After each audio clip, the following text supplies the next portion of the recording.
Bonjour à toutes et à tous et bienvenue à notre journal Parler du matin de ce 3 juin 2025. Merci de nous rejoindre pour ce moment d'information où nous faisons le point sur l'essentiel de l'actualité sur la sécurité de la République démocratique du Congo en sa partie orientale.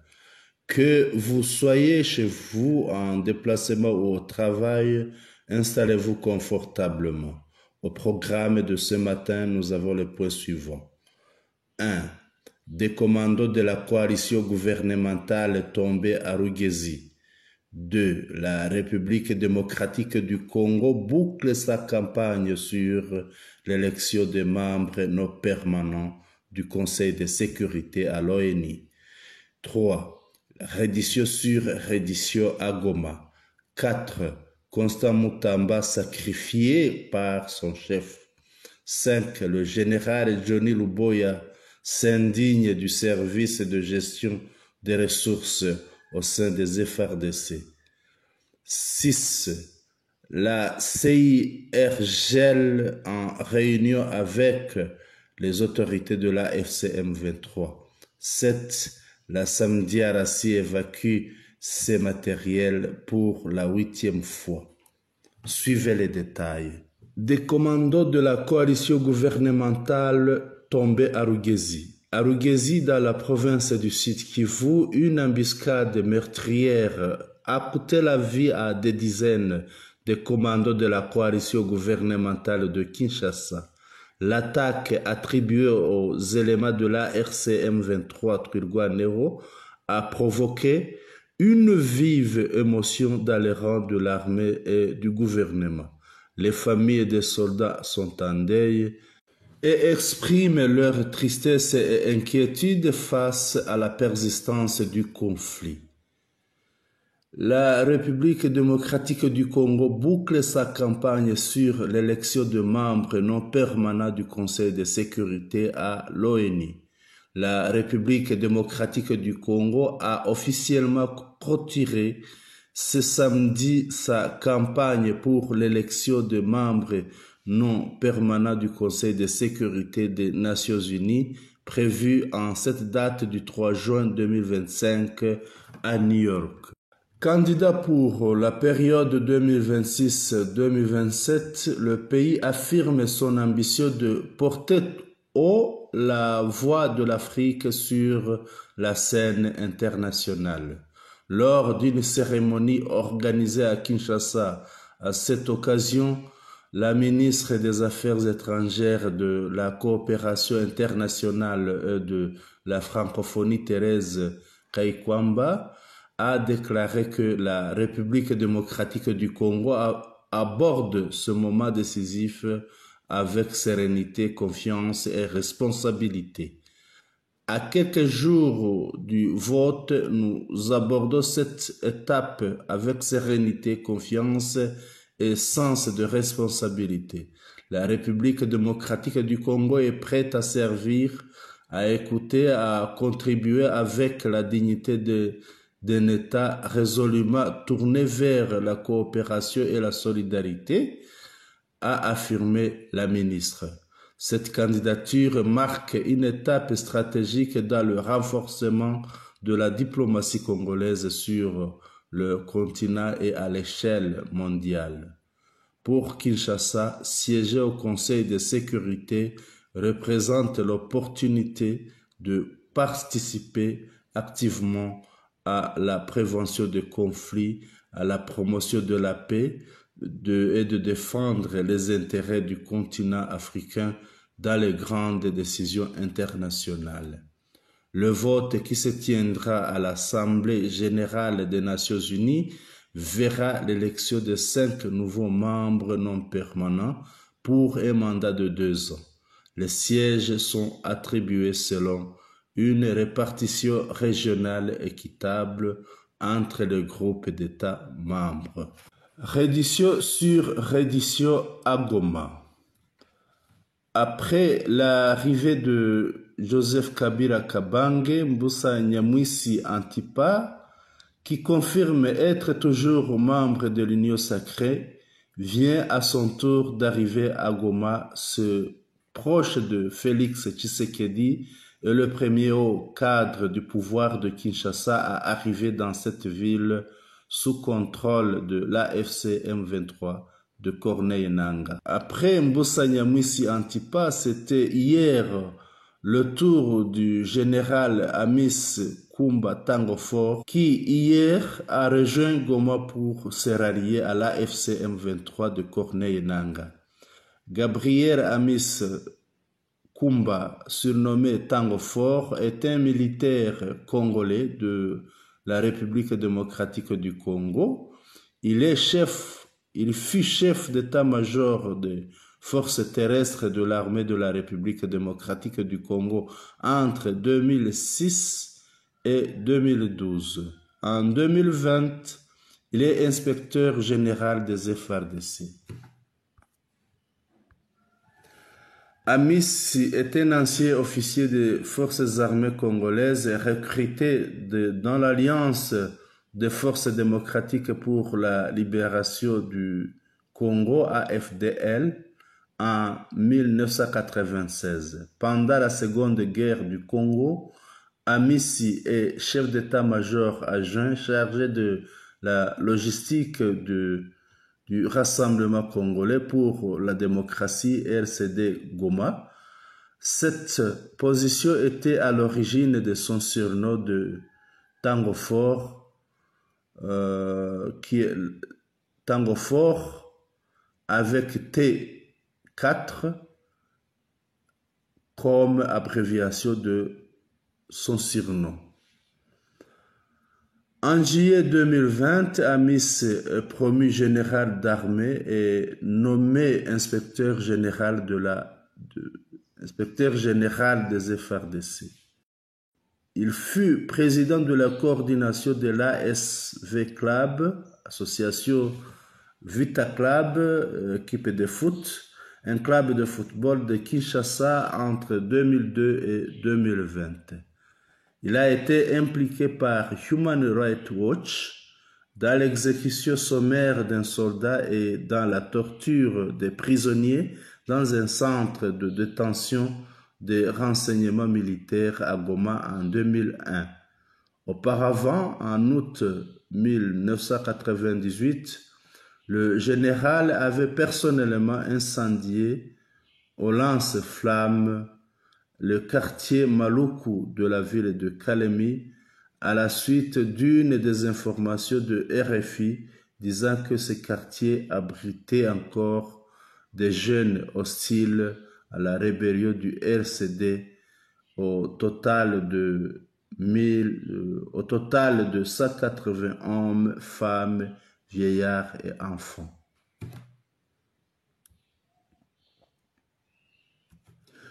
Nommé en janvier 2005, il est commandant de la 8e région militaire du Nord Kivu. En août 2006, il semble qu'il ait été transféré du commandement de la 8e région militaire pour devenir chef d'état-major des forces terrestres des FARDC.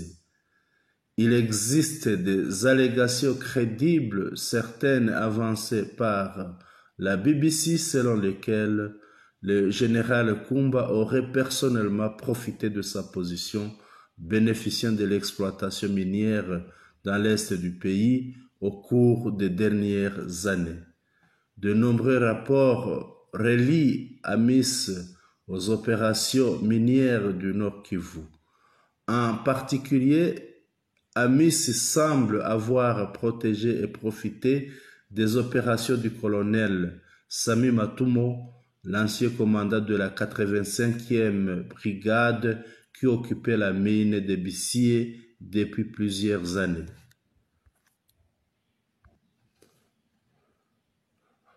En 2017, un rapport de l'ONU accuse Amis Tangofor d'extraire illégalement de l'or sur la rivière Aruwimi dans la province de Chopo et que la gestion de la conquête, une entreprise qui lui appartiendrait, était gardée par l'armée congolaise FARDC. Lors de l'enquête de l'ONU en mars 2017, 2 de ces experts sont enlevés et tués. En 2012, un rapport rédigé pour l'ONU par le groupe d'experts sur la République démocratique du Congo indique qu'Amis a supervisé un réseau fournissant des armes et des munitions aux groupes criminels et aux rebelles qui parcourent les collines et les forêts de l'Est de la République démocratique du Congo, riches en ressources, mais troublées. Selon le rapport, des munitions achetées au Congo, Brazzaville voisin, sont passées en contrebande dans la capitale congolaise Kinshasa à l'est par un réseau étroit d'associés d'Amis, y compris des membres de sa famille. Le 22 novembre 2012, Amis est suspendu de ses fonctions dans les forces terrestres par le président Joseph Kabila en raison de son rôle présumé dans les ventes d'armes à des groupes rebelles dans l'est de la République démocratique du Congo, ce qui pourrait avoir impliqué le groupe M23. Des sanctions sont annoncées par les États-Unis le 28 septembre 2016. Il a été interdit aux citoyens américains de conclure de transactions financières avec lui. Des unités placées sous son commandement se seraient livrées à une répression violente des manifestations politiques, notamment des manifestations de janvier 2015, au cours desquelles au moins 42 personnes sont décédées. Ces mesures étaient considérées comme un avertissement au président Joseph Kabila de respecter la constitution du pays. Constant Mutamba sacrifié par son chef.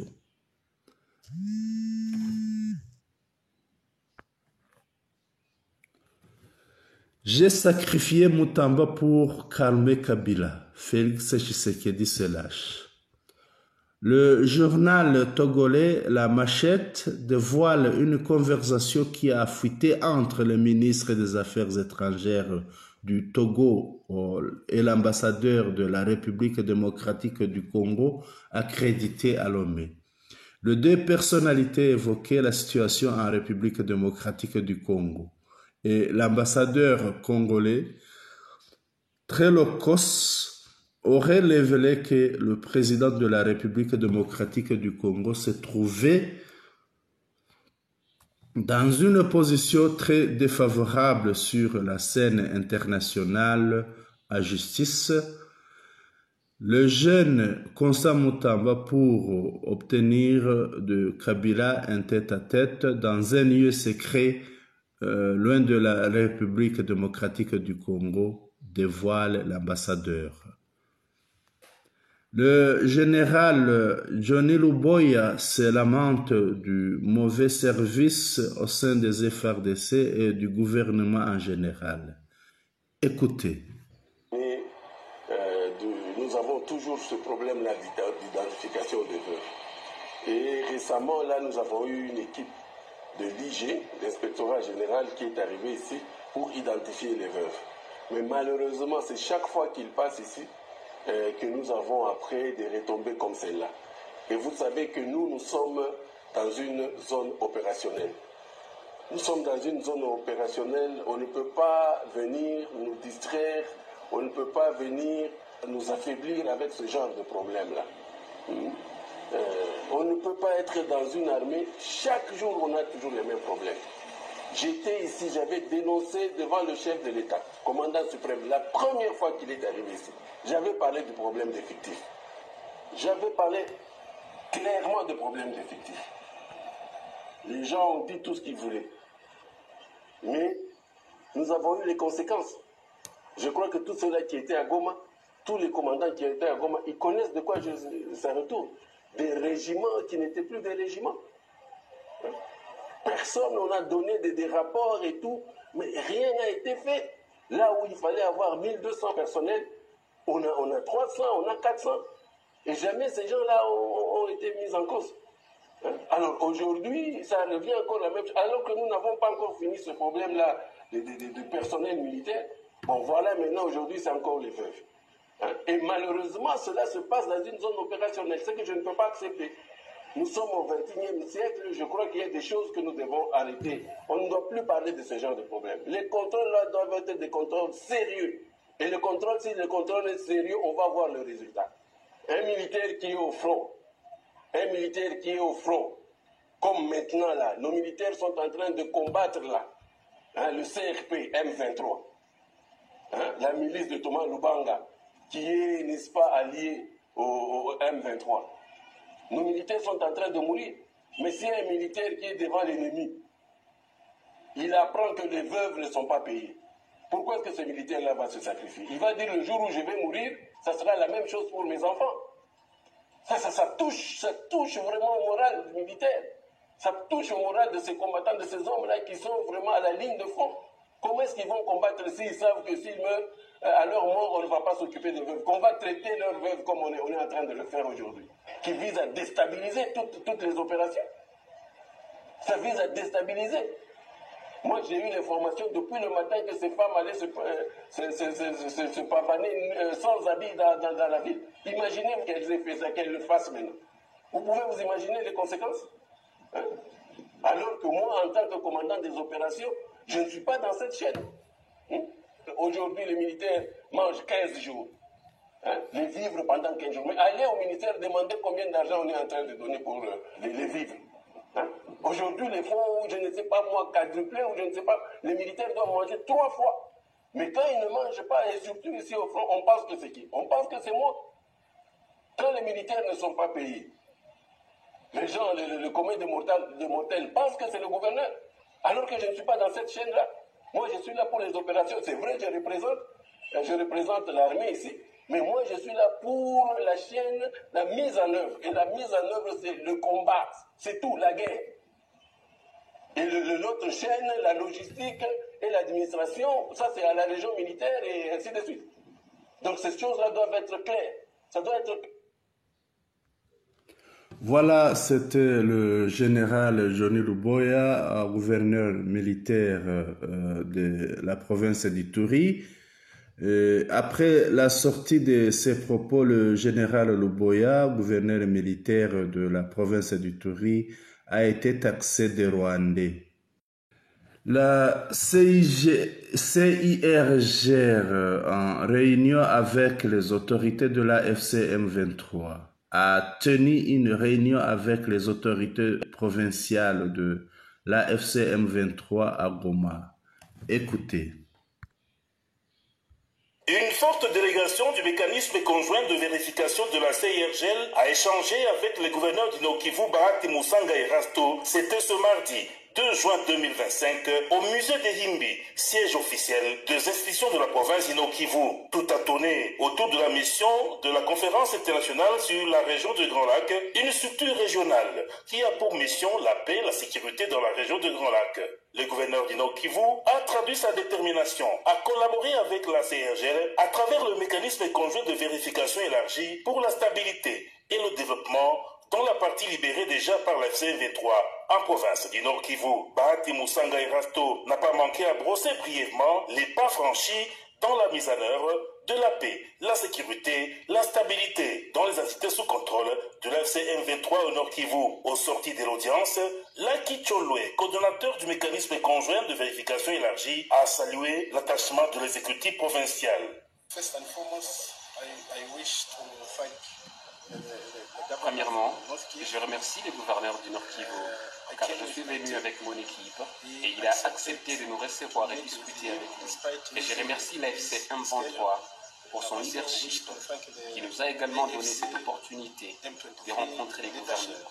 Ensemble, nous avons discuté comme des frères sur certaines problématiques, incluant aussi des problèmes qui touchent la région. Et nous sommes très contents, comme les deux organisations de la région, des Grands Lacs. Nous sommes ici en train d'observer ce qui se passe dans la région, comme c'est dans notre mandat, et cela n'a aucun problème. Signalons que le mécanisme conjoint de vérification élargie est basé à Goma. Il comprend les experts militaires des États membres de la CIRGL. Il surveille et mène des enquêtes sur les incidents de sécurité dans la région du Grand Lac. Une photo des familles a été prise en vue d'immortaliser cette première séance de travail, peu avant de franchir le portail du gouvernorat pour les retours. Voilà. La Samedi Arassi évacue ses matériels pour la 8e fois. En cette date du 2 juin 2025, la Samedi Arassi a procédé à son 8e tour d'évacuation de son matériel. Une fois de plus, l'opération s'est déroulée dans le calme selon le programme établi.